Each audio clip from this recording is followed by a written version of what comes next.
Merci beaucoup la régie, 21h passées de 17 minutes avec un soir. Merci de nous choisir et nous ce mercredi. Vous êtes en direct de la 103.00 à la radio. Vous nous suivez aussi. Le rendez-vous trop attendu. On est arrivé avec le même plaisir, avec le même sourire de vous retrouver. Nous pensons à tous ceux-là qui sont un peu fatigués, malades, éprouvés, stressés. Que la paix de notre Dieu soit toujours notre partage. Ensemble, le biais de la 103.00 par le canal de RTA OPH, votre chaîne de télévision. Ce soir, on en parle et on veut partager la même chose. Merci, merci, merci mille fois. C'est tout ce qu'on peut déjà vous souhaiter au début de cette émission que vous avez vraiment attendue. Merci, je ne suis pas seule. Nous allons saluer notre invité, Papa Charles Mikungi Lundu, qui est aussi avec nous. Surtout, comme d'habitude, coutume, on veut lui demander comment ce qu'il va, comment il se porte depuis le mercredi passé. Vous ne l'avez pas peut-être vu aussi. Vous voulez aussi lui souhaiter des bonnes choses ou encore lui dire bonsoir ce soir. Papa Charles, bonsoir. Comment allez-vous de la part des auditeurs et téléspectateurs? Merci Madame la journaliste et merci de voir aussi que vous vous portez bien. Nous sommes en pleine saison sèche avec quelques déconvenus, mais qui ne sont pas de nature à perturber l'intégrité de notre vie. Et je dirais encore ce soir que si Dieu est pour nous, qui peut être contre nous. Vous savez, Madame la journaliste, je suis dans la joie. Et dans la joie simplement parce que il ne se passe pas un seul jour sans que nous soyons abordés. Nous avons des frères, des sœurs qui viennent vers nous pour nous dire le partage auquel ils assistent à travers les thèmes que nous développons au cours de cette émission Asla et nous, ce partage touche. Il trouve un écho favorable auprès de beaucoup de frères et sœurs. Et le grand plaisir, c'est de voir que beaucoup d'entre nous rentrent dans l'assimilation des détails qui font qu'aujourd'hui, il y a des choses qu'ils ne comprenaient pas, il y a des choses qu'ils ne saisissaient pas, mais qu'ils ont fini par comprendre. Ça, c'est une joie. Quand cette joie est partagée et exprimée telle que personnellement, je remarque, j'observe dans les quartiers, dans les avenues, dans les rues de Pointe-Noire, mais je vous dis, Madame la journaliste, eh bien, je suis dans la joie et je me porte bien parce que cette inspiration de Dieu trouve un écho favorable auprès des frères et sœurs. C'est le but de l'émission. Franchement, à mon humble avis, si cette émission n'avait pas cette rencontre, c'est-à-dire ne rencontrait pas de la part des frères et sœurs, cet écho favorable, cet impact, bien, il devait avoir une inutilité de continuer à faire ce que nous sommes en train de faire. Mais nous sommes renforcés dans notre conviction d'aller de l'avant par rapport à cette émission, par donc cette reconnaissance de ce que nous faisons au nom de Dieu à travers les auditeurs, à travers les téléspectateurs. En tout cas, une fois de plus, depuis le centre multimédia dont le propriétaire est Guy-Émile Loufa-Sétikwabo, eh bien, nous vous saluons et nous vous disons que Dieu soit avec vous, que Dieu nous accompagne pendant cet échange. Et vous avez été aussi nombreux à me joindre au téléphone. Cela n'a pas été possible d'organiser une rencontre avec vous au courant de cette semaine, simplement parce que j'ai été quelque peu mobile. Je ne suis pas resté dans la ville de Pointe-Noire toute la semaine. Mais écoutez, Dieu trouvera le temps pour que les uns et les autres, nous nous retrouvons, parce que vous avez cette volonté forte de matérialiser ce que nous sommes en train de faire dans le cadre d'un forum, ou tout au moins d'une rencontre où vous et nous, nous allons mettre en pratique ce que nous disons. Une introduction bien fournie, bien nourrie, avec beaucoup d'explications. Bien aimé le Seigneur, mesdames et messieurs, voilà là, déjà Papa Charles nous rassure qu'il va bien, tout se passe très bien par la grâce de Dieu. Nous aimons bien cette phrase. si Dieu est pour nous, qui sera contre nous? Puisque nous sommes les enfants de Dieu, nous sommes ensemble avec notre invité. Ce soir, déjà, première question d'échauffement. On veut déjà savoir, parce que Papa Charles nous avait parlé dans les émissions précédentes, déjà sur ce qui concerne les dirigeants des églises. La question qu'on veut déjà poser à Papa Charles en premier, c'est pour commencer, hein, est-ce que vraiment les dirigeants d'église ont déjà adhéré, en tout cas à la proposition faite par Papa Charles il y a quelque temps sur entre guillemets une année, en tout cas faire passer une année sans les mabonzas dans les églises? C'est la question qu'on veut demander à Papa Charles. Est-ce que depuis que Papa Charles a déjà parlé de ça, il y a des dirigeants de Dieu qui sont dirigeants de Dieu qui ont adhéré à cela? Donc, je m'en vais donner cette précision. Nous n'avons jamais dit une année sans les mabonzas dans les églises. Nous n'avons jamais dit une année sans que les gens cotisent, sans que les gens donnent leurs collectes. Ce n'est pas ce que nous avons dit.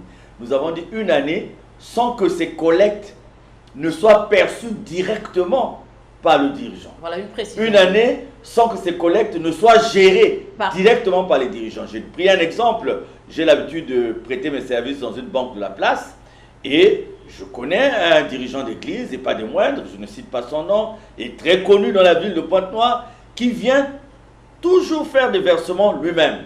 Il vient faire les versements et c'est de l'argent de l'église. Ma proposition à moi, c'était de faire que nous mettions des comités de gestion. Au lieu que le dirigeant des églises puisse gérer, seul, palper, toucher cet argent seul, que nous mettons des comités de gestion. Je n'ai pas aussi dit qu'il ne fallait plus s'occuper des dirigeants. Là où ça se passe chez nous, c'est le bénévolat, vous savez. Mais là où les dirigeants doivent avoir le loyer, le salaire, je n'ai pas dit que c'était... Mais j'ai dit qu'il fallait le faire maintenant dans un cadre réglementé. Mais je peux vous dire, pour répondre maintenant à votre question, qu'à ce jour, je n'ai reçu aucun dirigeant qui a adhéré à cette... Peut-être ils ont oublié sûrement. Et bon, on relance peut-être au cours de cette émission. Je relance cette campagne, hein, un an, sans pour autant que les pasteurs, les dirigeants et nous autres, que nous puissions toucher directement à l'argent de l'Église et que nous mettions des comités de gestion qui vont dans une transparence voulue par tout le monde, rendre compte des deniers de l'Église et une gestion participative pour que les deniers de l'Église puissent être gérés selon la volonté qui conduira au développement de l'Église. Bien, on déterminera le salaire du pasteur. Vous m'avez posé la question, je crois, si je me souviens, au cours de cette émission, pour dire, mais pourtant, ces choses sont bien réglementées au niveau de l'Église catholique, au niveau de l'Église protestante, au niveau de l'armée du salut. Vous m'avez même demandé, est-ce que c'est la même Bible qui est utilisée à gauche et à droite? Je vous ai dit que c'était la même Bible. Donc, si c'est réglementé d'un côté, ben, si nous autres, nous avons apporté, soi-disant, le mouvement du réveil, eh bien, il ne faut pas seulement que ce réveil se fasse dans la parole.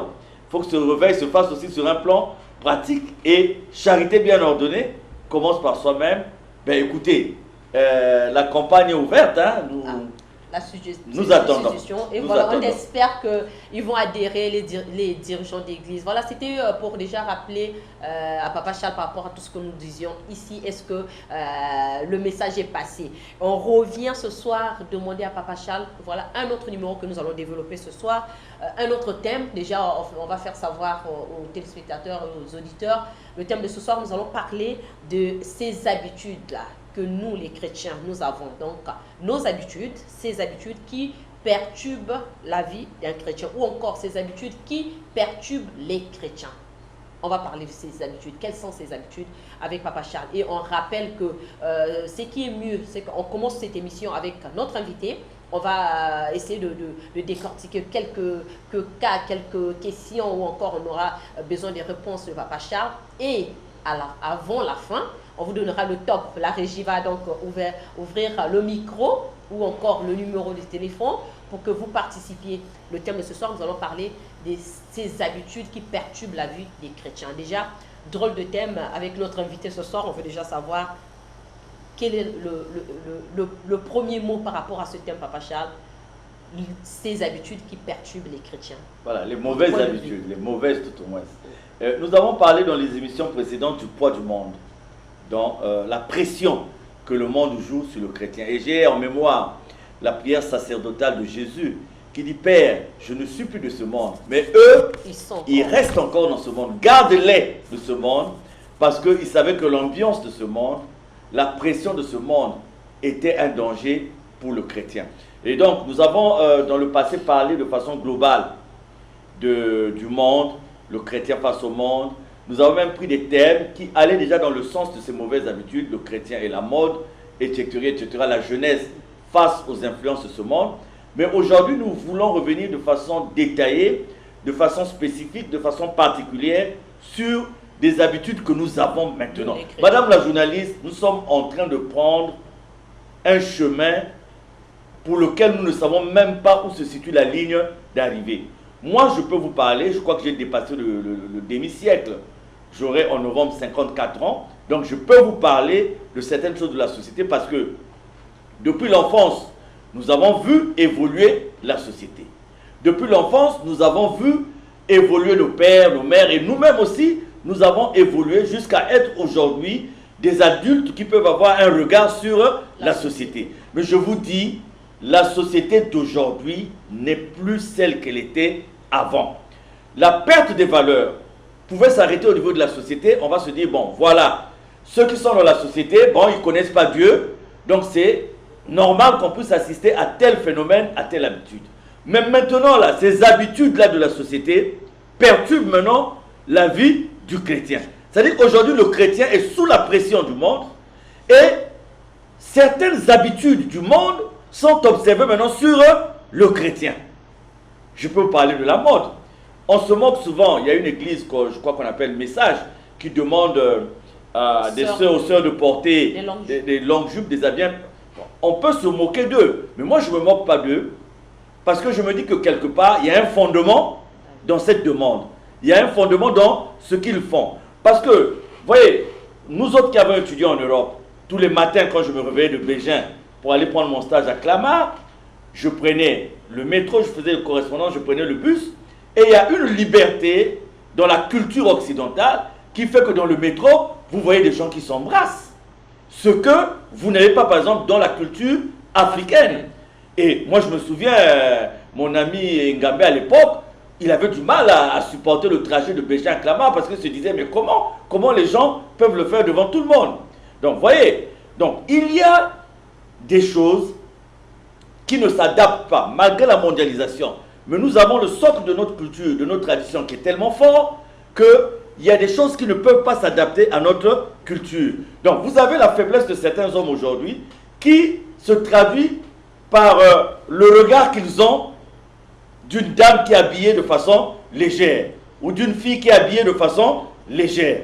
Donc, quand je vois des critiques qui sont faites à l'encontre de cette église, là, Message, je me dis, mais peut-être qu'il y a un fondement. Et il doit en avoir aussi dans la Bible parce que j'essaie de regarder. Donc, aujourd'hui, en mettant de côté le problème de la mode, dans une course à la consommation, on pose la question de savoir aujourd'hui qui est chrétien et qui ne prie pas. Donc, ce sont ces... Nous voulons aujourd'hui, j'allais dire, de façon détaillée, parler de ces habitudes qui font... Nous avons parlé du partage, nous avons parlé des mécanismes qui doivent nous conduire au niveau de nos lieux de prière, de faire à ce que nous puissions nous donner la main les uns les autres. Mais avant d'en arriver là, il vaut mieux prévenir que guérir. Et dans la prévention, il faut interpeller le chrétien pour copier, de prendre ses habitudes, parce que ce sont ces habitudes qui conduisent la société aujourd'hui dans le gouffre. Et si le chrétien s'y met, eh bien, le chrétien et l'Église seront conduits aussi dans le même gouffre. En parlant de la société avec Papa Charles, en parlant du chrétien, en parlant de ses habitudes, bien aimés dans le Seigneur, mesdames, messieurs, ce soir avec vous, et nous avons notre façon à nous de vivre, nous avons nos tics que nous avons gardés en nous, c'est devenu comme notre vie de chaque jour. On dit souvent, l'habitude devient une seconde nature. Nous avons notre façon à nous de voir les choses. Voilà, ces habitudes-là, on veut en parler. Quelles sont ces habitudes pour nous, les chrétiens, pour les enfants de Dieu? Avec Papa Charles, déjà, on veut savoir quelle est la conception de Papa Charles ou encore le point de vue de Papa Charles par rapport à l'argent, par rapport à la richesse. Quelle est la conception de Papa Charles? S'il faut parler de la société, s'il faut parler de la vie, on veut savoir la conception de Papa Charles au regard de l'argent ou encore de la richesse? Vous me posez là une belle question, madame la journaliste. Et parce que il y a des hommes de Dieu, entre guillemets, qui m'ont abordé pour dire, mais on dirait que tu n'aimes pas l'argent. Hein? Beaucoup m'ont dit, mais quand on t'écoute, on a l'impression que tu n'aimes pas l'argent. Chaque fois social. Je voudrais vous dire ceci. Personne ne peut dire qu'il n'aime pas l'argent. L'argent est une nécessité. J'ai encore en mémoire ce proverbe anglais qui dit, ce ne sont pas les biens qui rendent heureux, mais le bon usage qu'on en fait. Donc, ce ne sont pas les biens qui rendent heureux, mais le bon usage qu'on en fait. Vous savez, nous sommes issus d'une culture, madame la journaliste, avant l'adolescence, pratiquement délaissée. On s'est battu parce que les parents étaient dans des conditions de santé un peu difficiles qui rendaient notre éducation très compliquée. Et après, nous faisons partie de ceux qui sont devenus ce qu'ils sont grâce à l'État. Dès l'âge de 13 ans, j'ai été pris par l'État à l'école d'enfants de troupe.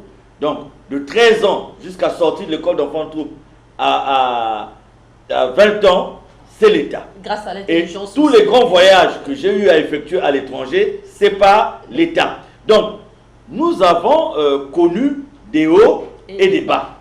Et moi, je vous parle, mon premier séjour en France, il y avait un petit défaut administratif. Donc, nous sommes restés près d'un an, près d'une année et demie, sans bourse, sans argent. Donc, aujourd'hui, si j'ai fait les vendanges, c'est-à-dire récolter les raisins et tout, donc, je connais ce que c'est que avoir l'argent et ne pas avoir l'argent. Donc, j'ai eu la précarité et j'ai eu l'abondance. Donc, ayant eu dans ma vie et la précarité et l'abondance, aujourd'hui, je trouve la mesure qu'il faut, grâce à Dieu, bien entendu. Donc, je ne dis pas, écoutez, l'argent, c'est aussi un don de Dieu. La prospérité, c'est un don de Dieu. Tout le monde aspire à avoir une vie où on n'est pas dans le besoin. Mais encore que Dieu nous avait donné cette vie, l'église primitive, où, je reviens, les uns et les autres vendaient ce qu'ils avaient de plus cher, les mettaient ensemble, et on faisait la distribution selon les besoins des uns et des autres. Ça, c'est le schéma que Dieu nous avait donné. Si nous avions gardé ce schéma, nous ne serions pas arrivés à là où nous sommes. Donc, aujourd'hui, on ne peut pas dire qu'on est contre l'argent. L'argent, plutôt, j'allais dire. Mais c'est l'usage qu'on fait de cet argent. Donc, vous me posez la question de savoir quelle est ma conception de l'argent. C'est un outil qui est nécessaire. C'est un outil qui a une importance dans notre vie, au niveau des échanges et la monnaie. Je ne suis pas bon, bien que j'ai un diplôme universitaire peut-être, mais je ne suis pas un spécialiste de la monnaie. Mais pour venir ici, madame la journaliste, vous avez emprunté un véhicule, j'ai emprunté un véhicule. Ce véhicule, il faut mettre le carburant au retour. Donc, l'argent est une nécessité. Mais c'est l'usage qu'on fait de cet argent. On parle de l'usage parce qu'on se dit déjà quand on en a, hein, on veut profiter, on veut tout faire, on veut vraiment finir s'il faut. Papa Charles, est-ce que, bon, la question que les autres aussi peuvent peut-être vous poser ce soir, c'est de savoir, est-ce que Papa Charles est contre quand on fait peut-être l'excès de ce qu'on a? Est-ce que Papa Charles est contre de la façon dont on vit dans l'opulence, on est aisé, on veut exagérer de tout ce qu'on fait comme dépense? Est-ce que Papa Charles est contre à cela? Non, madame la journaliste, vous savez, on a l'habitude de dire que la culture, c'est ce qui reste après avoir tout oublié. Perdu. Moi, je dis aussi que la vie, c'est ce qui reste après avoir tout vécu. Ouais. Donc, la vie, c'est ce qui reste après avoir tout vécu. Donc, nous sommes passés par là, c'est pour cela qu'aujourd'hui, nous disons, nous rendons réel, bien qu'elle soit déjà réelle, cette assertion, vanité de vanité.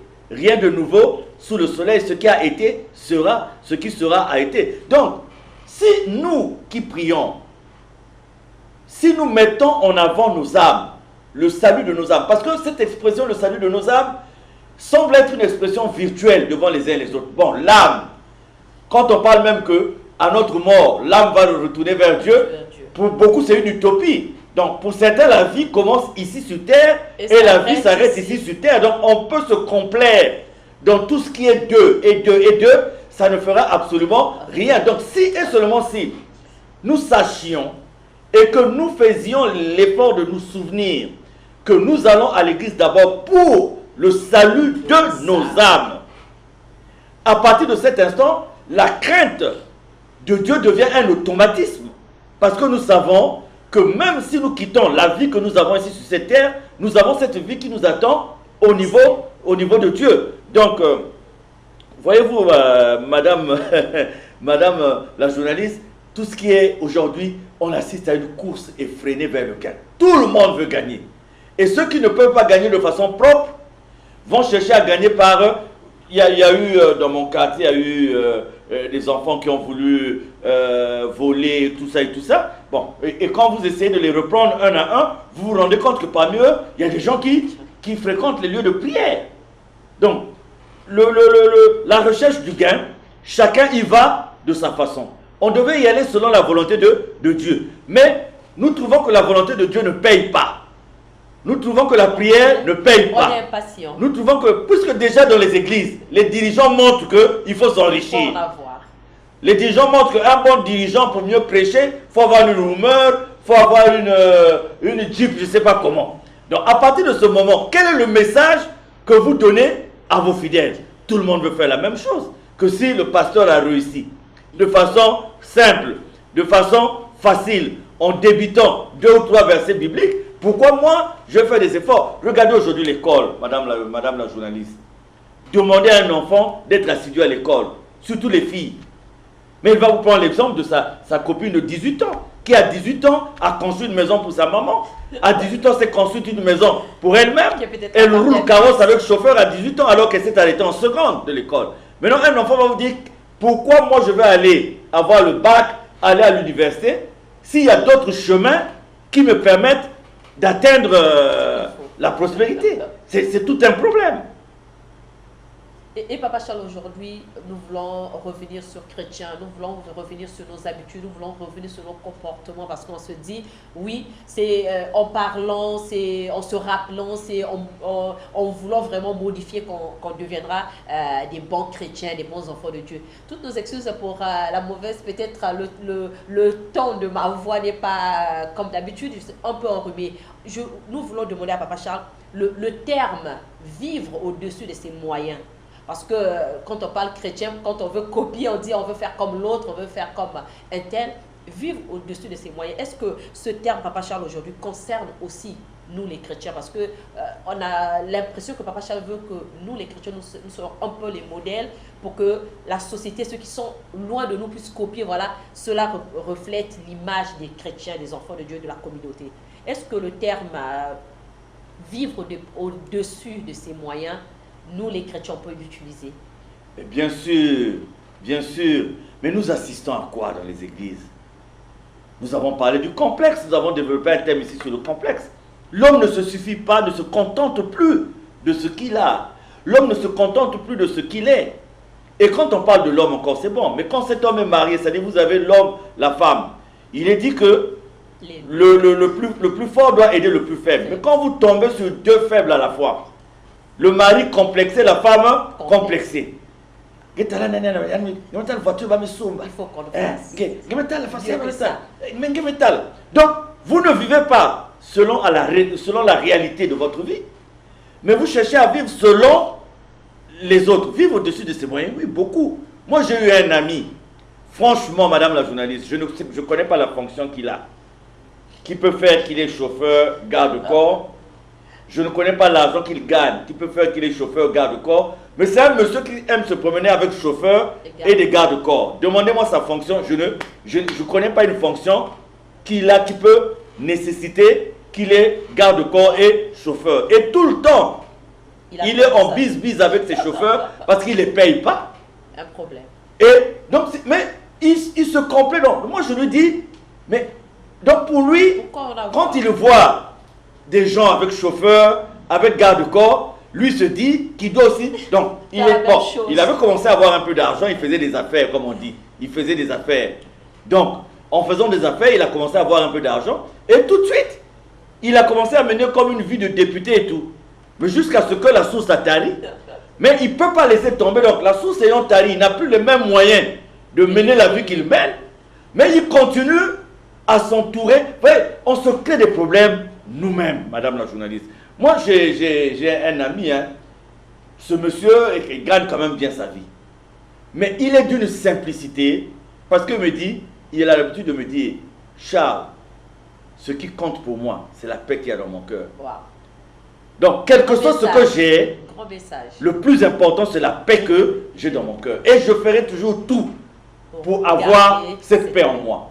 Si cela demande de moi l'humilité, si cela demande de moi de m'effacer devant certains plaisirs de la vie, je le ferai parce que ce qui compte pour moi, c'est la paix de mon cœur. Vous voyez, oh, vous avez des gens qui ne dorment pas. Quand ils dorment, ils calculent déjà ce qu'il va faire. Et on vit dans une société, madame la journaliste, je ne vous mens pas. Nous vivons maintenant dans une société de mensonges. Une société d'escroquerie. Une société de faux. Et aujourd'hui, les gens sont prêts à faire du n'importe quoi pour avoir de l'argent. Ils sont prêts à faire du n'importe quoi pour paraître. Et Papa Charles, permettez-moi de terminer avec cet exemple. J'ai eu un ami recruté dans une société quelque part, avec la compétence, il a évolué, et puis il se dit, ben écoutez, il y a tellement, c'est-à-dire que la compagnie offre beaucoup d'avantages, et notamment la prise en charge santé de madame et tout ça.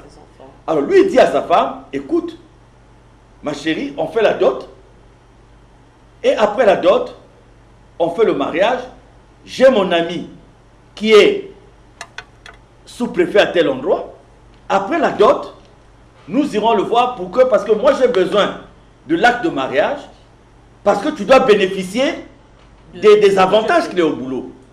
Donc il a fait la dot, comme la famille avait demandé. Maintenant la femme lui dit, je ne peux pas aller là-bas pour faire un mariage. Il faut qu'on puisse le mariage doit se faire à la mairie centrale. Wow. Le mari dit, ah, écoute, on va, il y a les témoins, il y a les parents, on s'en va. Il y a un maire. C'est le même acte de mariage, l'imprimé est le même. Parce que l'administration congolaise utilise les mêmes imprimés. Mais la femme dit, mon mariage, il faut que je réfléchisse, camion de Kebaka. Le mari dit, mais moi dans l'urgence, quand tu es malade, tu ne peux pas être pris en charge parce que il faut que je prouve. Donc je ne fais pas aussi quelque chose de faux. On a fait la dot. Et les témoins, les parents, nous allons à telle sous-préfecture. Bon, monsieur le maire.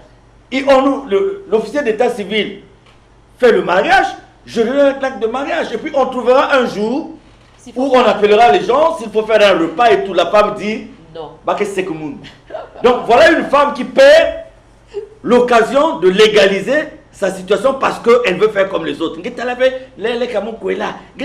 Donc, à force, il y a des gens aujourd'hui qui ont la disponibilité morale pour se marier, mais qui n'ont pas la disponibilité financière, qui n'ont pas la disponibilité matérielle. Aujourd'hui même, on est arrivé à changer même la forme de nos veillées mortuaires, les obsèques. Nous avons introduit, vous allez voir quelqu'un qui est mort à l'hôpital parce qu'on n'a pas pu. On a envoyé l'ordonnance chez tous les parents. L'ordonnance est revenue seule, en volant dans l'air.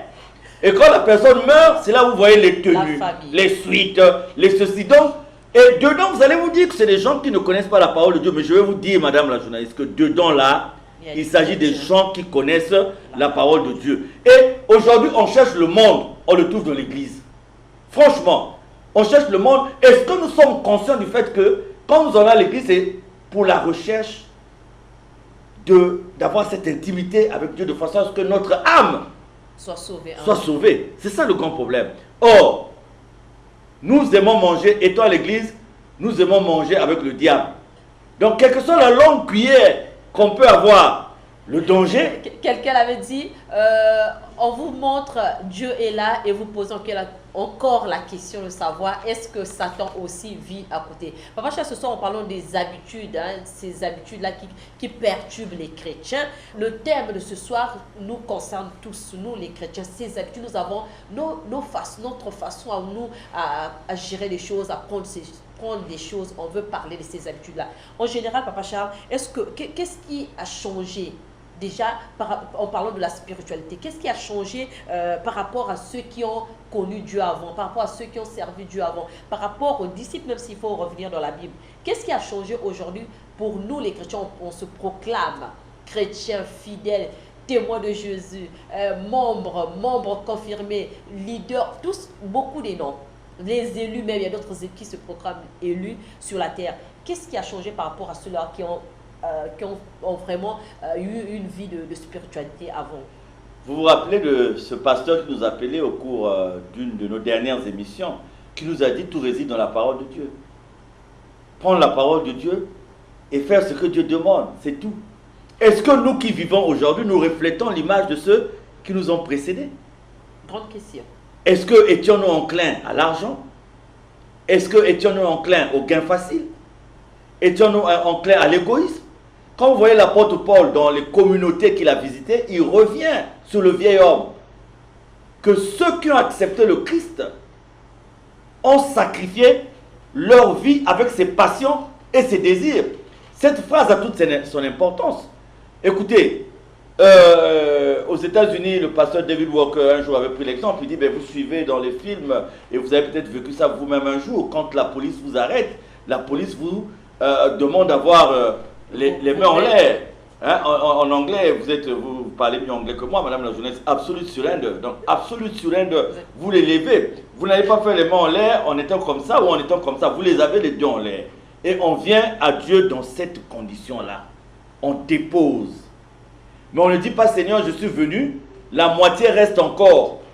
Ou 20% reste encore. On vient en absolute surrender.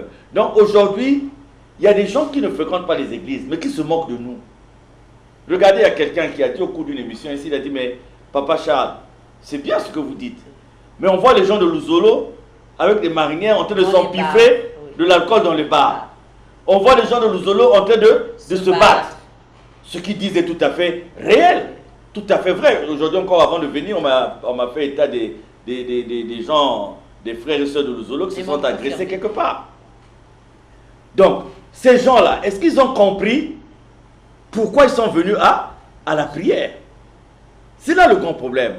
Il est dommage qu'on puisse identifier la doctrine dans un lieu de prière par rapport au comportement de certaines personnes. Mais je vous dis, l'Église est à la croisée des chemins. Ça, je le répète. Je dis, nous avons beau cacher la vérité. Nous avons beau cacher des choses de Dieu, la vérité de Dieu. Cette vérité va finir par nous rattraper. Parce que le tort, ou au moins l'avantage selon, c'est qu'avec la mondialisation, plus rien n'est caché. Aujourd'hui, nous avons une intercommunication planétaire avec l'Internet.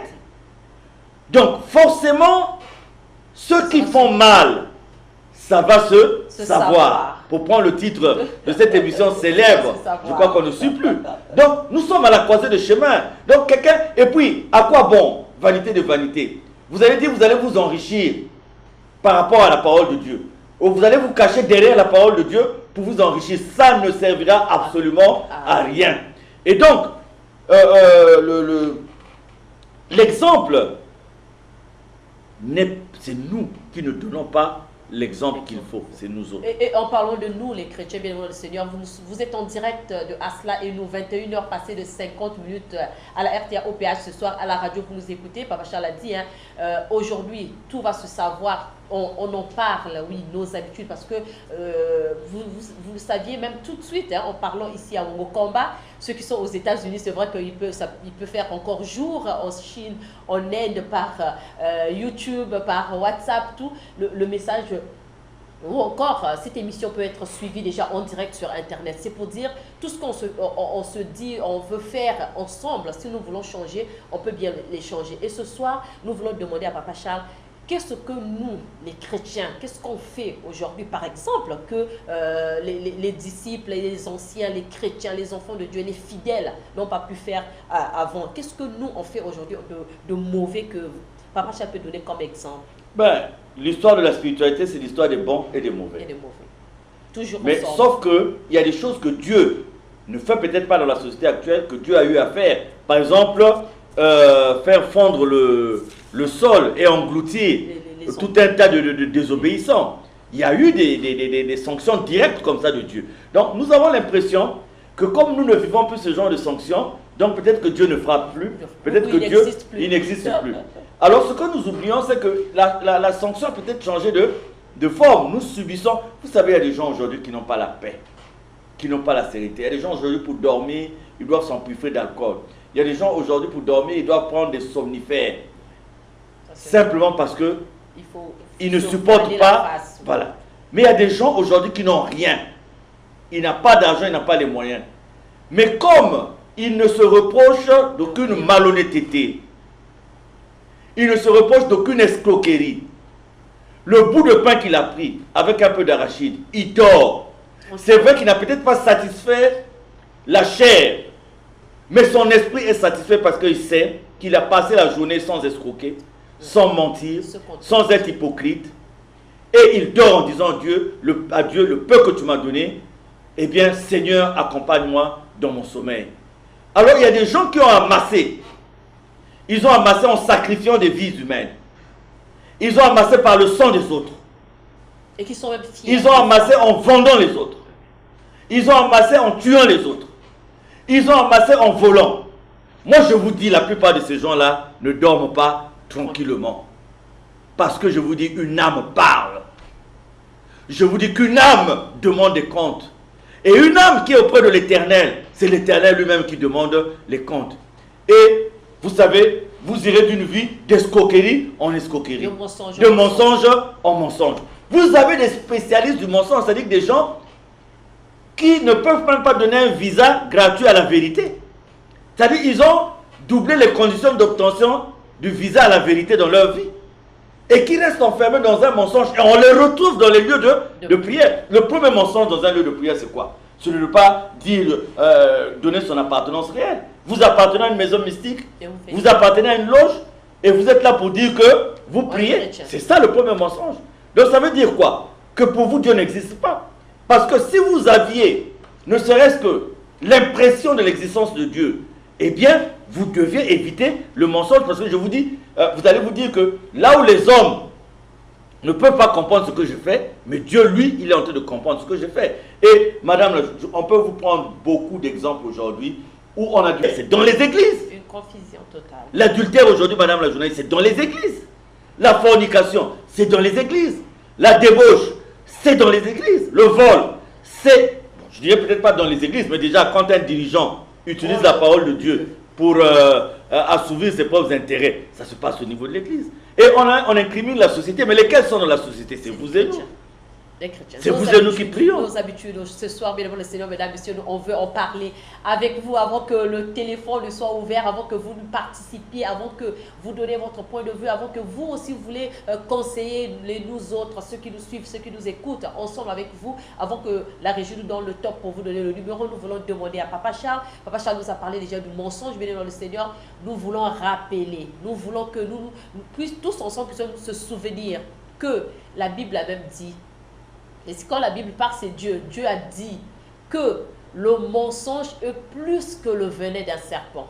Et tous on sait, quand le serpent vous pique, quand le venin rentre dans notre cœur, comment est-ce que le venin, j'allais dire, détruit notre vie. Bien aimé le Seigneur, nous savons comment est-ce que le venin gaspille notre corps. Et la Bible signifie que le mensonge est pire que le venin d'un serpent. Et en parlant de nos habitudes, qu'est-ce que nous sommes en train de faire? Qu'est-ce que nous sommes en train de vivre aujourd'hui, nous chrétiens, dans nos églises, nos habitudes? Et avec Papa Charles, vous aussi, vous voulez peut-être bien poser cette même question avec moi. Qu'est-ce qui a changé aujourd'hui, Papa Charles, dans l'évolution de notre société? Puisque, en parlant de la société, en parlant de l'église, nous sommes sur terre. Qu'est-ce qui a changé, Papa Charles, dans notre société aujourd'hui? On est trop dans la facilité. Je vous donne un exemple. Un enfant qui va aller faire le BPC, l'idée des parents tout de suite, c'est de dire coopérer. Oui, qui on peut voir, qui on peut payer. Ça, c'est trop grave. Bon, vous avez un dossier, vous déposez un dossier quelque part, vous avez toutes les compétences. Ben, ça ne va pas passer parce qu'il y a une question de nom, il y a une question de ceci. Donc, du coup, les gens ne font plus les choses de façon normale. Et même les gens normaux sont obligés d'être dans l'illégalité. Vous savez, aujourd'hui, au niveau de la justice, par exemple, vous savez combien? Ça, c'est le président de la République qui l'a dit. Le président de la République l'a dit dans son discours de fin d'année. Parce qu'il a reconnu le malaise, par exemple, à ce niveau. Vous avez des gens depuis 3 ans qui vont, qui reviennent, qui vont, qui reviennent. Donc, vous avez aujourd'hui, c'est-à-dire c'est cette facilité-là. Les gens ne font plus d'efforts. Les gens veulent vivre dans la facilité. Vous avez un enfant, vous lui dites, il y a un boulot, L'enfant a du mal à s'asseoir au boulot parce qu'il dit, je vais le matin, l'après-midi, je suis là. Donc, il s'ennuie. Papa Charles, est-ce que c'est l'habitude, la mauvaise façon que d'autres font qui peut-être communique ou bien attire ou bien envahit ou encore frustrer les autres? Est-ce que oui, il y a le suivisme, il y a l'enthousiasme, il y a tout ça, mais c'est cette société. Moi, mon cri d'alarme aujourd'hui, c'est que l'Église prenne sa place, que l'Église dise la vérité, que l'Église ramène les gens. Qu'est-ce qui choque Papa Charles dans cela? Mais que nous sommes complices de ce qui se passe dans la société. Nous sommes complaisants dans ce qui se passe dans la société. Rares sont les hommes de Dieu, entre guillemets, j'aime pas trop cette expression, qui aujourd'hui se permettent de dire la vérité. Et vous savez à quoi ils sont soumis. Quand vous dites la vérité dans ce domaine-là, on vous traite de tout. À peine si votre vie aussi n'est pas mise en danger. Alors que les exemples sont là, des Pierre, des Paul, de ceux qui nous ont précédés. Nous avons vu comment ils ont amené la vérité. Et nous avons vu ce qu'ils nous ont subi. Aujourd'hui, on ne veut pas subir. Hein? On ne veut pas subir. On veut le compromis, on veut la complaisance de ce qui est bien. Et que ça fait qu'aujourd'hui, on parle de quelle église? Point d'interrogation. Vous savez, il y a même des questions de valeur qui ne dépendent pas de l'église, qui dépendent de nos traditions. Le vol et tout, dans nos traditions, dans nos coutumes. Vous connaissez la considération du vol, la considération de l'adultère, la considération de la paresse aussi. Ne serait-ce que dans nos sociétés. Vous connaissez la valeur du partage dans nos sociétés. Mais aujourd'hui, nos sociétés anciennes, je veux dire, mais aujourd'hui, c'est un repli sur soi. Est-ce que les gens qui prient peuvent être égoïstes? Mais je vous dis que la majorité des gens qui prient sont dans l'égoïsme. Parce que la recherche, d'abord, c'est la recherche du bonheur personnel. La recherche de l'intérêt personnel. Vous allez être dans la même église le dimanche, avec des gens qui sont malades, des gens qui sont souffrent. Des gens qui souffrent, vous allez dire, je perds mon français, je le rattrape. Mais quand vous allez sortir de là, vous allez sortir avec l'excès d'argent que vous avez.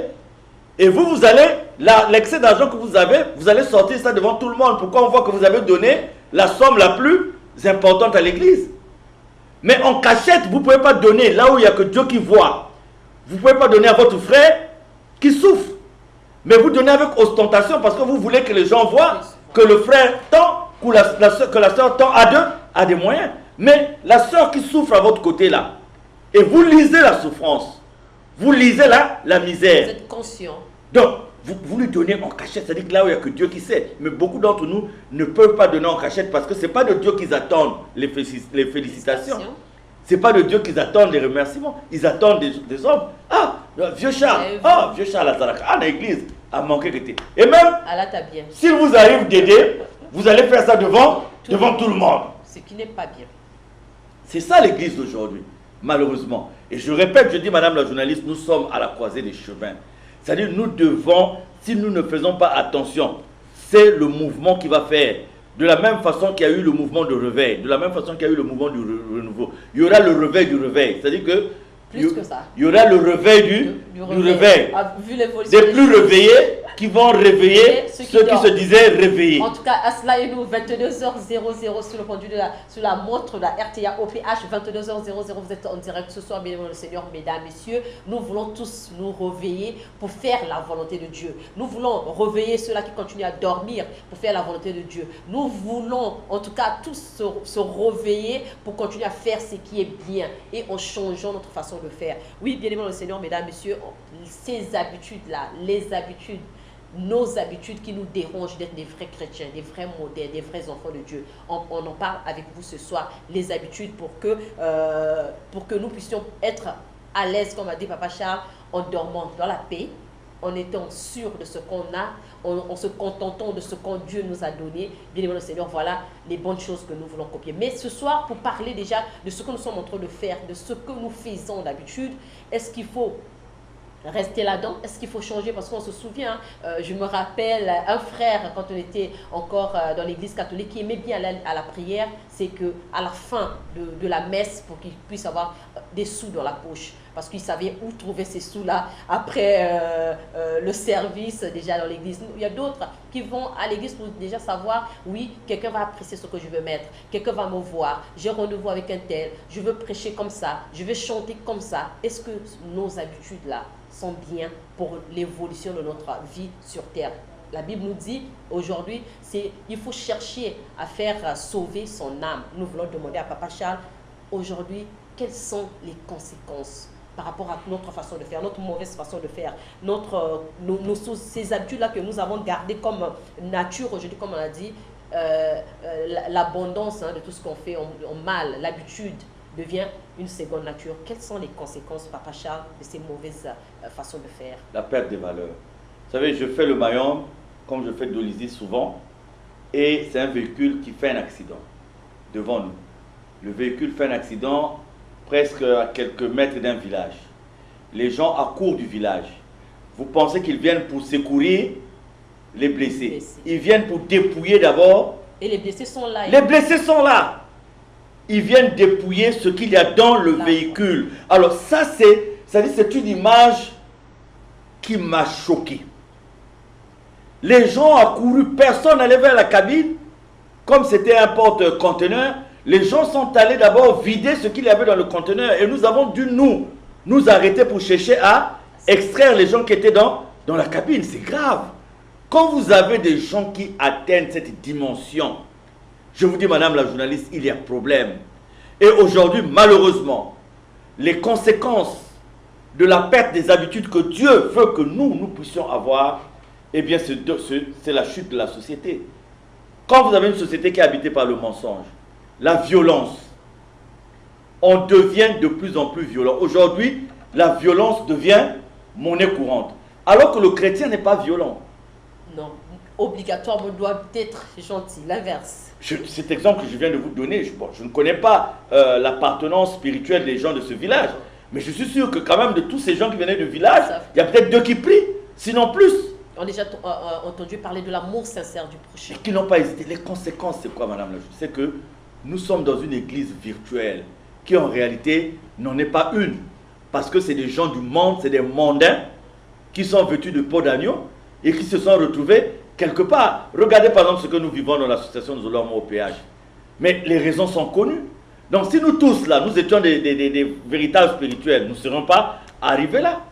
Mais c'est parce qu'il y a encore cette appartenance au monde qui fait que nous ne recherchons pas, nous ne vont pas pour la gloire de Dieu, nous ne vont pas pour l'honneur de Dieu, mais nous sommes là pour des raisons personnelles. Et donc, ayant amené ces raisons personnelles dans l'église, nous avons mis l'église dans des conflits, nous avons mis l'église dans des problèmes. Le pasteur qui nous a appelé il n'y a pas longtemps, il nous l'a dit.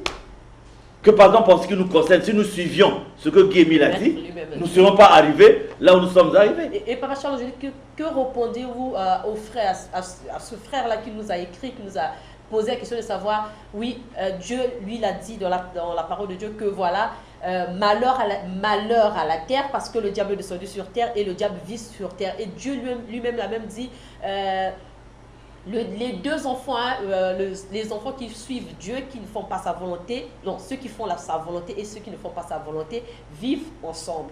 Quel est le conseil? Parce qu'il y a d'autres qui se disent, bon voilà, on est déjà dans le bain, on fait comme les autres. C'est pas de notre faute, c'est la société, c'est le monde. C'est pas de notre faute, le diable a déjà peut-être séduit la majorité des frères et sœurs sur terre. Quel est le message qu'il faut donner à ceux-là qui veulent continuer à faire la volonté de Dieu? Se battre, à vivre sur cette terre, tout en sachant que voilà, le diable, le mal est autour. C'est contenu dans les 3 vertus théologales. L'amour, la foi, l'espérance. Les 3 choses. À ne jamais oublier, bien au nom du Seigneur. Les 3 choses vont de pair. L'amour. Et Dieu nous dit même que la persévérance, l'espérance. Vous voyez, c'est de croire à des choses qu'on n'a pas vues. C'est une vertu. Voilà. Espérer, continuer à espérer. Donc on doit vivre dans ces 3 vertus théologales. La foi, c'est être sûr qu'on a Dieu avec nous, qu'on est avec Dieu. L'amour, c'est de faire la volonté de Dieu. Et l'espérance, c'est de garder cette foi intacte. Vous voyez que les 3 choses s'imbriquent, se retrouvent. Donc je dirais aux uns aux autres que on ne trouve pas le bonheur seulement dans la magie. On ne trouve pas le bonheur seulement dans le fétiche. Moi, j'ai eu quelqu'un qui m'a appelé, qui voulait se rassurer. Il a dit, Papa Charles, j'ai entendu dire que vous étiez un magicien. Je veux vous voir. Que vous faites, voilà. Je veux vous voir parce que je vous suis. Ce que vous dites me touche. Mais j'ai du mal à croire que vous soyez un magicien. Je l'appelle au 3e millénaire à l'école, à la base. Il vient à la base, il me trouve à la base, il trouve que je suis en train de travailler, il dit, oh, je dis, je dis, oui, oui, oui, je travaille. Je travaille, je gagne, j'arrondis, mais... Et il me pose la question, je dis, ben écoute, tu venais de m'appeler, je t'ai demandé de prendre un taxi, donc, là où tu me trouves, c'est là où j'ai reçu ton coup de fil. Nous allons chez moi, nous allons passer la journée chez moi. Wow. Et tu auras la liberté de rentrer dans ma chambre. Donc, nous sommes allés avec ce monsieur chez moi. Je dis, tu vois, nous venons d'arriver à la maison. Tu ne m'as pas vu rentrer chez moi avant. Mais je veux te donner la plénitude d'avoir accès à ma maison. Nous sommes passés à table. Ah, c'est pas permis à tout le monde. Hein. Non, nous sommes passés à table. Le monsieur a même refusé de rentrer dans ma chambre et tout parce qu'il a dit non. Je peux pas. La chaleur que je vis ici. J'ai dit au monsieur, je viens dormir sans toucher un totem ou quoi. Je dors en disant à Dieu, prends soin de ma nuit. Je me réveille en disant, non, voilà. Donc, on peut réussir avec Dieu. Je peux si je dis on peut réussir, c'est même pas bien. On réussit avec Dieu. Maintenant, on réussit selon la volonté de Dieu. Parce que beaucoup d'entre nous, on veut imposer notre volonté à Dieu. Quand on vient à Dieu, c'est pour connaître Dieu. Mais si tu es venu à Dieu pour la stérilité, tant que tu n'auras pas un enfant, tu n'auras pas l'impression d'avoir rencontré Dieu. Si tu es venu à Dieu pour chercher un mari, tant que tu n'auras pas un mari, tu auras l'impression que Dieu n'existe pas. Et Dieu aussi va t'attendre, dit, mais tu n'es pas venu me chercher, tu es venu chercher un mari. Donc, c'est cette prière-là, c'est cette vérité qu'il faut rétablir. On nous a mis des schémas, alléluia, sans effet. On a mis des gens dans des bulles, où on les a aliénés pour mieux les escroquer, pour mieux les tromper. Il faut sortir. Il faut sortir de cette façon de faire là. C'est ce que nous sommes en train de demander. Le grand message que Papa Charles nous a donné, bien aimé dans le Seigneur, ce soir, voilà, nous voulons parler avec vous. Le direct ce soir, 06 474 82 28, pour ceux-là qui nous écoutent. À la radio, le numéro est ouvert, le top est donné. C'est ces mauvaises habitudes qui nous perturbent, nous les chrétiens. Le premier appel, nous prenons déjà ce soir depuis la régie. Allô, vous êtes en direct de Asla et nous. Allô, bonsoir, parlez un peu plus fort s'il vous plaît. Comment est-ce qu'on vous appelle? Vous nous appelez de quel quartier? Oui, comment est-ce qu'on vous appelle? Ah, vous êtes le bienvenu, monsieur Poba. Je présente mes excuses à monsieur Poba parce que j'avais promis de le rappeler, je ne l'ai pas fait. La dernière fois, j'étais en train de dire à votre invité, pour ma part, je dirais en début d'année, le thème... C'est pas de ces interventions était sur le chrétien face aux antivaleurs. Et aujourd'hui, nous sommes en juin. Ça fait 6 mois que je le suis. Il revient toujours sur la question des antivaleurs. Donc, pour ma part, je dirais que la problématique est le chrétien face aux antivaleurs. Mais là, je n'ai pas besoin de poser la question parce que sinon j'aurai la même réponse. Est-ce que nous allons rechercher la solution ou les approches de solution? Moi, je dirais, nous n'allons pas chercher la solution, mais les approches de solution. C'est pourquoi il revient toujours sur le même thème, mais avec des sous-thèmes. Et je l'ai suivi, il a passé tout son temps dans la vie militaire, avait dit que l'éducation de base qu'il a eu, c'est d'abord chez les parents, parce que l'éducation de base par la grossesse de sa maman il y a 2 ans. Parce que l'éducation d'un enfant court dans le monde de sa mère. Et ce que nous vivons dans les églises, je dirais d'abord, ça part l'éducation que nous avions de nos communautés. Et de par maman, et là on a grandi. Parce que l'invité, vous voyez, à 13 ans, il rentre à l'école militaire, il sort, et puis il va dans ses études, il revient dans le travail. Dans le travail. Et le grand problème, je dirais, ce sont aussi les ministres du culte. Qu'est-ce que nous communiquons dans nos églises ou dans vos églises? On ne communique plus l'excellence, on ne communique plus la foi, et encore la communication la plus importante, qui est l'enlèvement, on n'en parle plus. Parce que les gens ils pensent que la vie s'arrête sur la terre. Et l'au-delà, on ne parle plus. Et comme on ne parle plus de l'au-delà,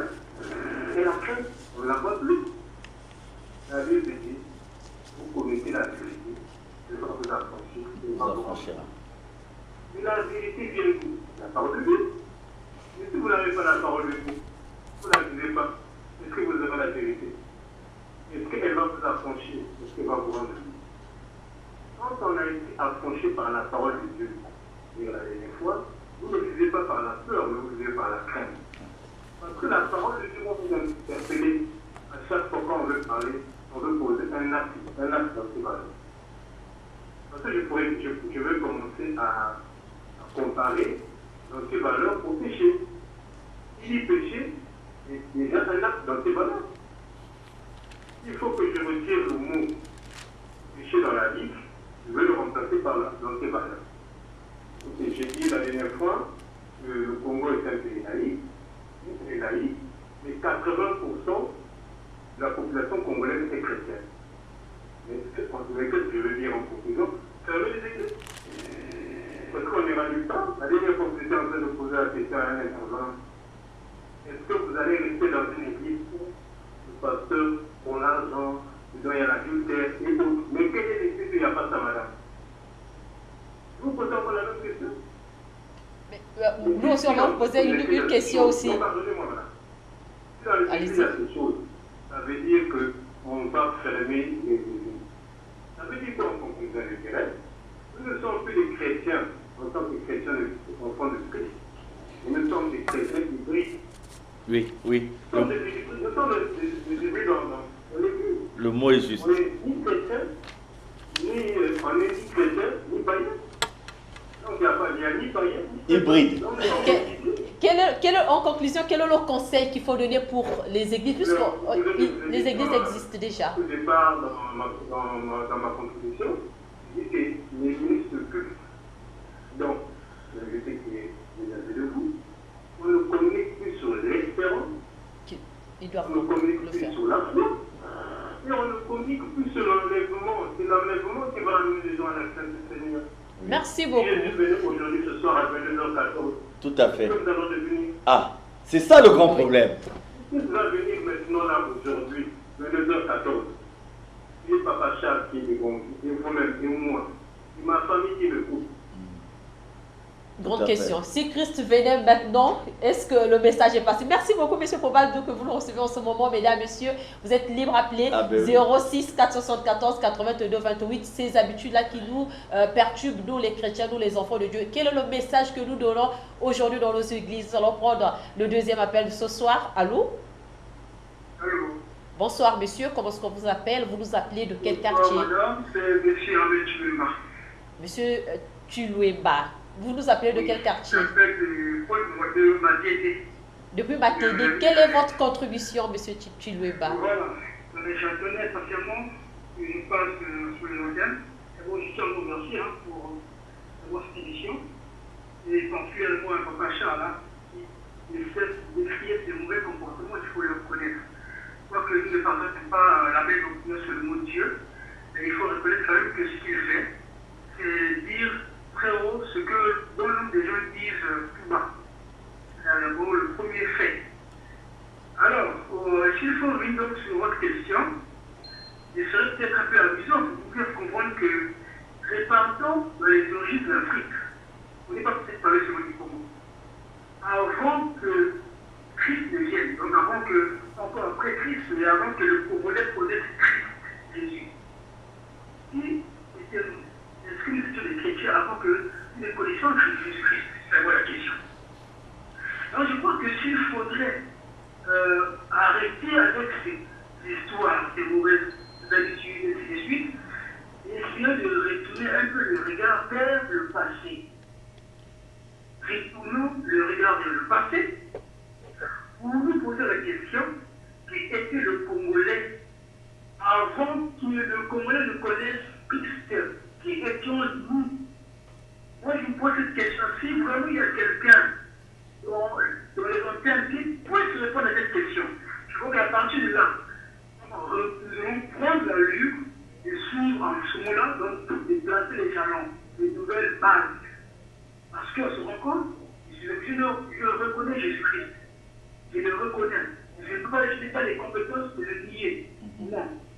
Mais il faut reconnaître qu'aussi longtemps que nous avons cru certainement à Jésus peut-être. Ou peut-être encore nous avons peut-être mal compris ce que c'était Jésus.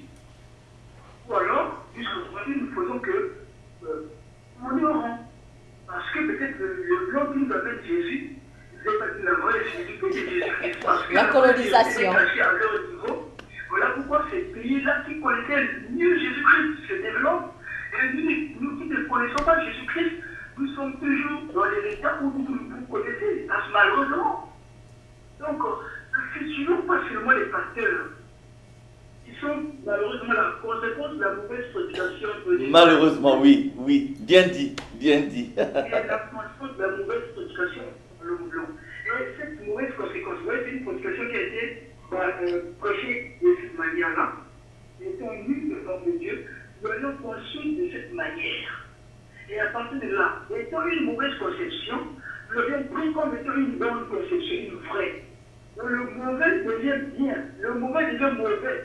Et le mauvais devient juste vérité. Et c'est cette vérité-là qui est en réalité mauvaise, qui est un mensonge, qui est prêché dans les églises.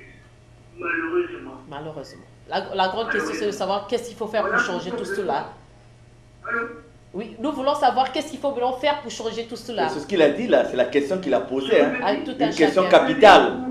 De chacun. Il y a une seule condition, une seule. Si vraiment il y a des véritables hommes de Dieu, ils peuvent réellement être sincères avec leur cœur d'abord. Pas d'abord avec Dieu, mais d'abord avec leur cœur et avec leur esprit, leur âme. En étant sincères soi-même. Il faudrait que chacun de nous essaie de faire L'examen de qui regarde vers le passé. Posez la question, qui était le Congolais avant que nous puissions connaître Dieu? Grand merci. 22 ans passés de 18. Voilà quelle contribution c'est là tout le problème. que chacun puisse. En fait, ça se résume en l'expression l'aliénation spirituelle. Est-ce que dans cette aliénation spirituelle, on peut revenir à la source et retrouver ce que nous avons été? Est-ce que nous avions eu une mauvaise interprétation de Dieu? Est-ce que nous avons eu une mauvaise lecture de Dieu? Parce que tout le problème est là. Quand on parle de l'Afrique comme étant le berceau de l'humanité, est-ce qu'avions-nous été mauvais? Il pose un problème. C'est-à-dire qu'il pose un problème qui est important. On revient sur la colonisation, on revient sur le changement de mentalité, on revient sur tout ce qu'il faut. Ça, c'est profond. Aujourd'hui, nous sommes en train de faire la volonté de Dieu. Un autre appel. Allô, vous êtes en direct ce soir de Asla Elou. Bonsoir, messieurs. Comment est-ce qu'on vous appelle? Vous êtes en direct. Monsieur Claude, quelle est votre contribution? Bon, par rapport, parce que c'est dans peut-être que c'est là qu'il y a aussi un peu aussi, soit dans la société. Tu vois, dans la société, il y a des chrétiens là-bas qui crient aussi. Mais parce que beaucoup de personnes qui l'on se appelle que normalement n'a pas qu'à aussi. Quand tu vas aller là-bas, il fallait te poser des questions. Oh, son idée, c'est ce que nous avions dit. Nous avions dit, ça je me suis contre ça. C'est-à-dire que les chrétiens, dès que nous quittons l'église, nous sommes là où nous travaillons, nous devenons comme tout le monde. C'est-à-dire que recrutement, le chrétien va vous poser des conditionnalités qui ne répondent pas à sa conviction, ou tout au moins seulement à l'amour de Dieu. Le dimanche, vous êtes là à acclamer, glorifier Dieu. Dans les hôpitaux, partout. Vous êtes très nombreux à appeler ce soir. Allô? Oui, allô? Bonsoir, vous êtes en direct. C'est M. Ahmed Chilomba qui revient. C'est juste bien pour nous de réseau. Oui, oui. Alors, donc je disais que la question que vous m'avez posée, c'est certainement de lancer le regard vers le passé. Parce que si nos aïeux, avant nous, au commencement du Congo, transportaient très loin le passé, et ceux-là sont morts sans connaître Jésus. Alors qu'aujourd'hui, nous clamons comme étant chrétiens. Comment seront-ils jugés puisque nous avons connu Jésus-Christ? Aujourd'hui, chrétiens. Une grande question. Il y a des questions grande question. Que les pasteurs devaient en principe passer du temps à prêcher là-dessus. Ils sont vraiment des pasteurs. Nous les laïcs, on peut aider beaucoup. Vous voyez, nous partons à l'église parce que moi, il faut aller à l'église. C'est la routine, c'est le bagage. Et pourquoi allons à l'église? Pourquoi allons à l'église? Pourquoi? Pour quelle cause? Pour quelle raison? Merci, mais... Le but, parce que, ouais, toute chose que nous faisons sur cette terre a un bénéfice. Bien sûr. Que ce soit le bénéfice positif ou le négatif. Donc, nous faisons le mauvais. Ça va changer conseils. Et donc, ce qu'il dit, le bénéfice, c'est quoi? Qu'est-ce qu'il veut obtenir? C'est voir réellement que certains ont des oreilles qui comprennent, même si Que le message est arrivé. ils ont la même conception de Dieu. Voilà, surtout. Mais au moins, lui comprend d'abord ce qui est le fondamental. Et lui, tu crois que tu diras son compte. Ah, voilà, j'ai bénéficié. Merci. Le bénéfice, c'est pas payer l'argent, malheureusement. Malheureusement. La douceur du cœur. Alors, on se rend compte que ce que j'ai dit touche et me revient en bon pied. Ah, on est tranquille. Donc, si seulement la vie va poser à retrouver la réponse. Merci beaucoup. Il dit des bonnes choses. Hein? Oui, pourquoi nous allons à l'église? Et il a dit, le fondamental, c'est de parler sans prendre en compte nos dénominations et tout. C'est-à-dire que nous parlons de ce qui est fondamental, qui concerne d'abord le cœur de la personne. Et vous allez entendre des gens qui vont dire, mais vous êtes de telle église, est-ce qu'un tel est Dieu? Là, nous parlons de quelque chose de fondamental, voilà, qui est du cœur. Merci beaucoup. Nous allons prendre notre appel. Allô, vous êtes en direct. Allô, bonsoir. Bonsoir, madame. Quand on vous appelle, vous nous appelez de quel quartier? Allô. Oui, bonsoir, on vous écoute. Vous êtes en direct ce soir. Oui, bonsoir. Mademoiselle Tubida. Oui, mademoiselle Tubida, vous pouvez parler un peu plus fort, s'il vous plaît. Et quelle est votre contribution? C'est Mademoiselle Devina. Devina, ok. Allô. Oui, allez-y, parlez un peu plus fort, on vous écoute. D'accord. Je disais, par rapport au sujet qui a été abordé par Papa Charles, d'ailleurs, un sujet qui revient couramment. Malheureusement, on voulait tout en revenir dessus parce que, comme on sait, personne n'est parfait. Et aujourd'hui, comme on dit, personne n'est parfait, mais les personnes ont la volonté aujourd'hui de faire évoluer en fait. Personne a la volonté aujourd'hui de faire des efforts. Donc, aujourd'hui, on attend de souffrir, les gens attendent de souffrir pour chercher Dieu. Pourtant, Dieu, il nous a tout donné. Hein. Mais aujourd'hui, la mondialisation et le modernisme, ça nous tue un peu du feu. Moi, je me dis qu'il faut que chacun de nous fasse un examen de conscience. Et moi, j'aimerais savoir, qu'on nous explique un peu comment arriver à toucher le monde afin de faire comprendre, enfin, comment arriver à toucher le monde qui se remette en fait en question et pour qu'il ait aujourd'hui une prise de conscience par rapport à l'aliénation du monde sur la vie spirituelle. J'aimerais savoir comment faire un examen de conscience. Parce qu'aujourd'hui, les gens ne sont pas conscients peut-être de ce qu'ils font, ou les gens ne prennent pas conscience. Les gens ne prennent pas conscience du monde, en fait, de la face du monde sur notre vie spirituelle. Oui, tout à fait. On retrouve le monde dans le vide, on retrouve le vide dans le monde qui s'est mélangé. Tout à fait. Aujourd'hui, comment faire la différence entre un vrai chrétien et un faux chrétien? On retrouve tout le monde est mélangé, on ne sait plus comment arriver à faire cette différence-là. On doit toujours être l'exemple. Nous qui devons être des exemples comme pour des païens, pour ceux qui ne croient pas. Mais aujourd'hui, c'est complètement le contraire.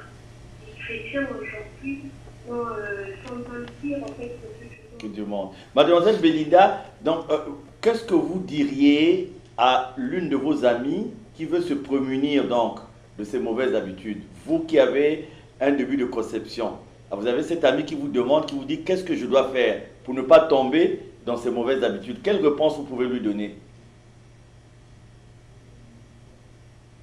Ah, elle est parce que c'est ça, parce qu'elle semblait nous donner un développement qui est bien.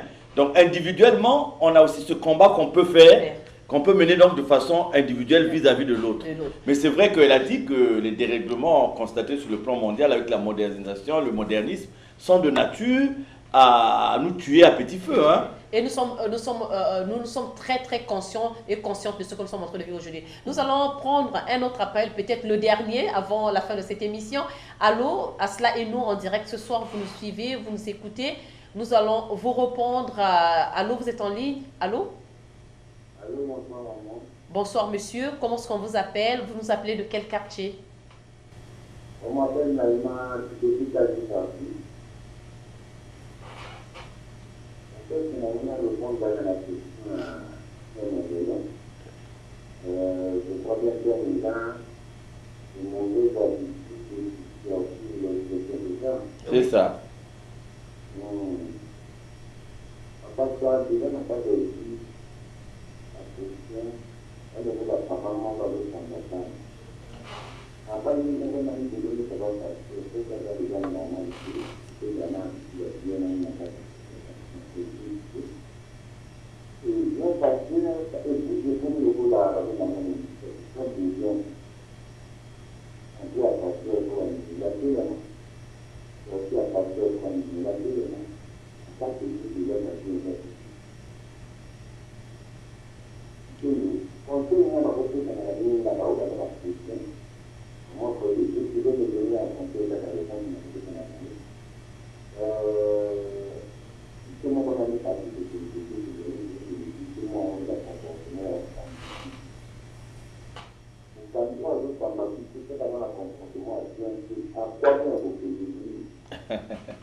Oui.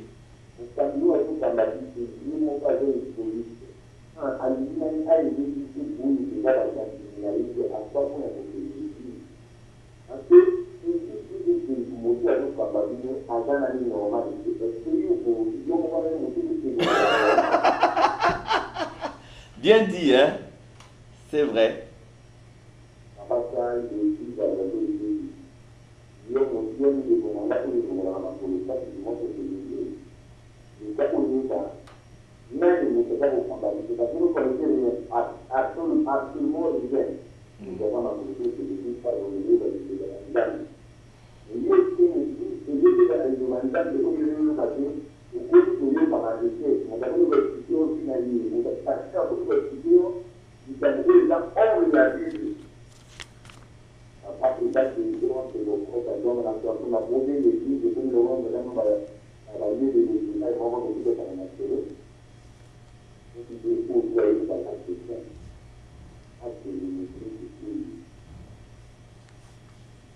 Ok.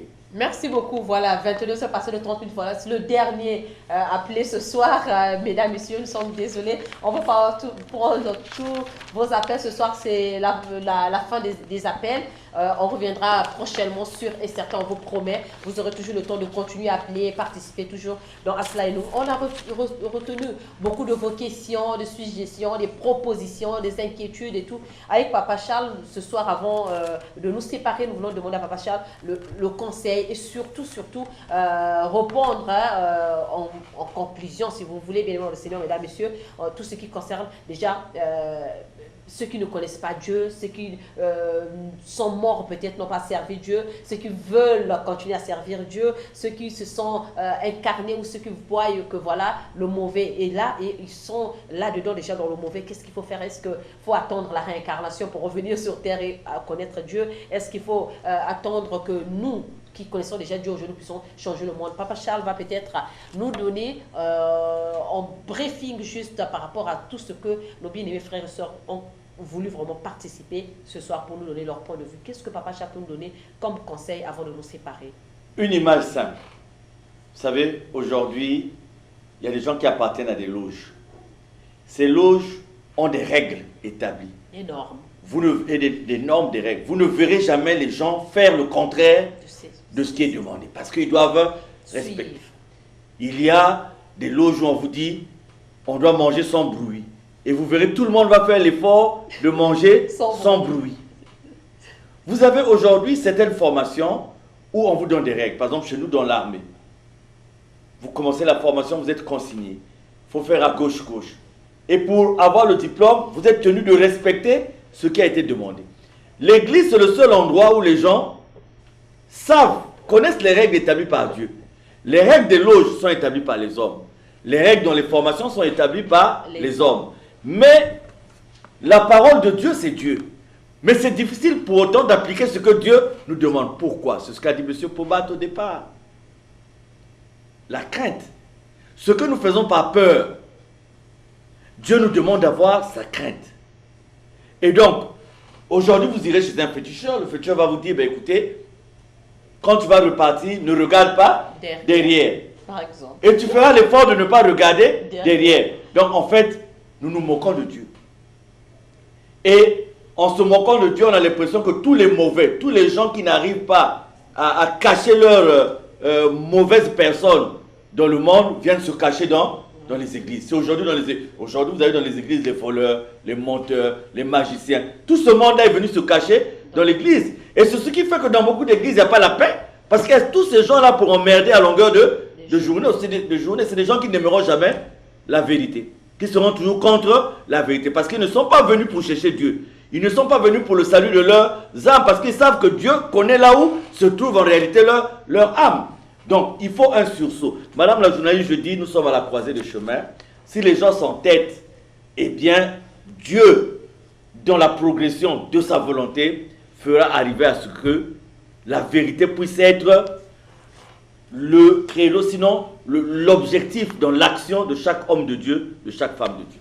Grand merci, Papa Charles. Voilà, nous sommes arrivés au terme de cela et nous, ce 27 juin 2018. Mesdames, Messieurs, bien-aimés dans le Seigneur, grand merci à Papa Charles. Grand merci à vous. Vous avez participé à cette émission. On a voulu parler de ces habitudes-là que nous avons tous les jours, nous qui adhérons, nous qui partons dans les églises, nous qui sommes dans les églises, nous qui voulons en tout cas se cacher dans les églises, nous qui voulons peut-être aller chercher la guérison, notre salut dans les églises. Bien aimé, Seigneur, on en a parlé en long, en large avec vous, avec toute l'équipe ce soir. Nous disons merci. On va prendre un autre rendez-vous pour le mercredi prochain.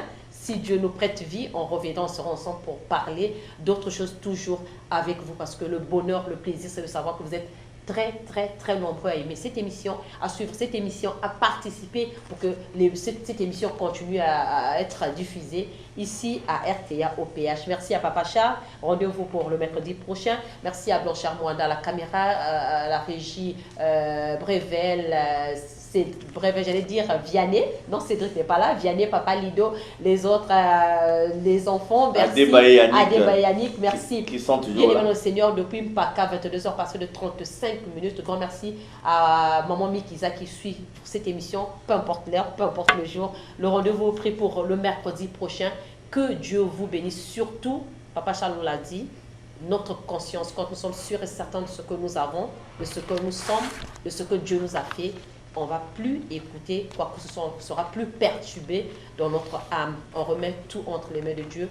Que tous ceux-là qui sont éprouvés, fatigués, stressés, malades, et approchez-nous de notre Dieu, remettons tout entre les mains de Dieu et la paix de notre Dieu sera toujours notre partage. Nous vous disons au revoir à mercredi prochain. La rediffusion demain et samedi 20h00. Au revoir à mercredi prochain. Bye bye.